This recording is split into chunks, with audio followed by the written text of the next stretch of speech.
How many hours a week to train? Depends on how many hours you have available. Depends on your goals. Depends on your level of experience.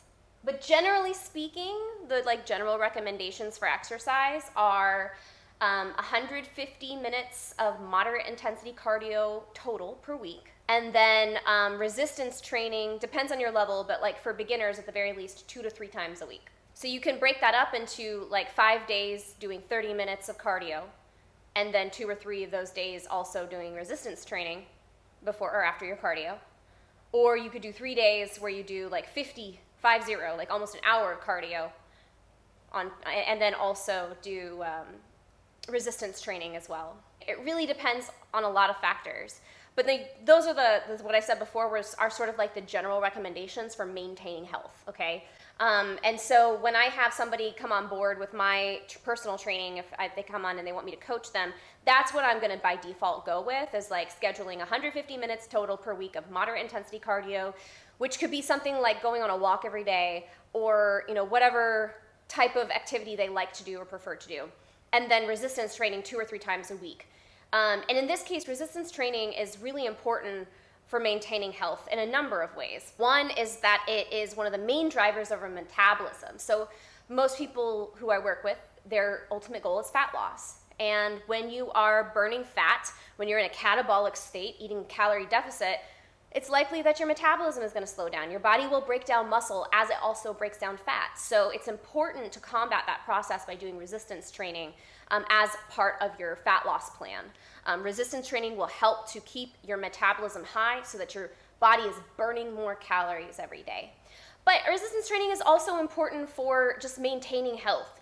As we get older, our bodies also break down muscle. It's a process called sarcopenia. We all experience it. Basically, with your muscle, it's either you use it or you lose it. And if you lose muscle, if you lose it, then you run into all kinds of problems. You're at higher risk of injuring yourself in everyday activities like bringing in the groceries, or cleaning your house even. When you practice resistance training regularly, you are practicing putting your body back into proper alignment if you're practicing with good technique. And so you re-emphasize and you reteach your body healthy ways of moving and healthy ways of holding yourself. So that's another reason why resistance training is so important, even if you don't have a goal of looking super aesthetic or getting super strong. It's part of our body's maintenance. Now, if you really do want to burn fat, depending on what your goals are, if you have something that's a little bit more specific, like you want to burn fat or you want to build muscle, then you'll modify that kind of baseline plan to make it more efficient towards what your goals are. So if your goal is fat loss, then you want your body burning even more calories, then you would probably want to increase the amount of cardio that you do. It's a really common recommendation, is increase the amount of cardio you do. Get your body burning more calories by exercising more. Definitely be doing resistance training. The American Heart Association recommends 300 total minutes of moderate intensity cardio if you're trying to burn fat. But another thing that you can do if you are trying to burn fat is the way that you eat. You need to be very careful about how many calories you're consuming, because if you are consuming the same number of calories that your body's burning, then you're not going to burn fat. So that's another piece of fat loss. But if your goal is to build muscle, then, cardio is not going to be quite as important to increase. You can just keep it at the baseline just for maintenance of your body's health. But what you'll want to do is modify how you're doing your resistance training and make sure that your resistance training is, following all of the recommendations for how we train in order to build muscle. You should be doing high volume training. You should be working all of your muscle groups, upper body, lower body, core.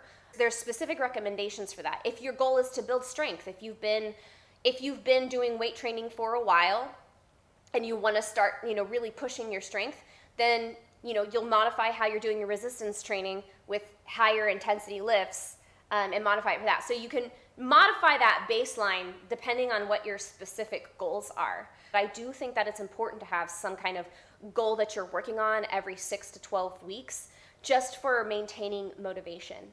Because having a defined, measurable goal that you're trying to get to by week 6 or 7, 8, 9, 10, 11, 12 will help you to show up for your workouts more often than not. And when it comes to all of this stuff, consistency is key.